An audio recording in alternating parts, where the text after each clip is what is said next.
Kiev défie Moscou en eau trouble en envoyant son premier cargo en mer Noire depuis la fin de l'accord céréalier. L'Ukraine a annoncé le départ d'un cargo commercial depuis le port d'Odessa, malgré la menace russe de faire couler tout appareil naviguant vers ou à partir de ports ukrainiens. Nommé Joseph Schult, le porte-conteneur navigue actuellement le long du couloir temporaire établi pour les navires civils, alors que la veille, la marine russe avait bombardé plusieurs ports ukrainiens. La nuit dernière, des terroristes russes ont de nouveau délibérément frappé nos ports. Ils ont frappé nos infrastructures qui assurent non seulement notre sécurité, mais aussi la sécurité alimentaire mondiale.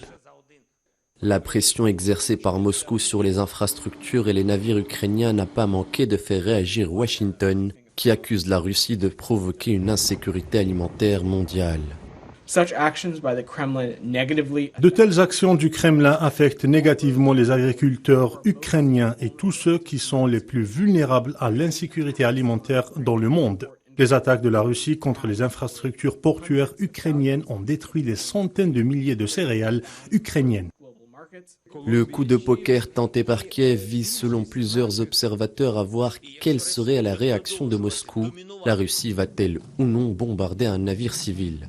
À cette heure-ci, le navire s'approche d'Istanbul, aucune réaction de la part de la Russie, alors que la marine de guerre russe considère comme cible militaire tous les navires voguant depuis ou vers l'Ukraine.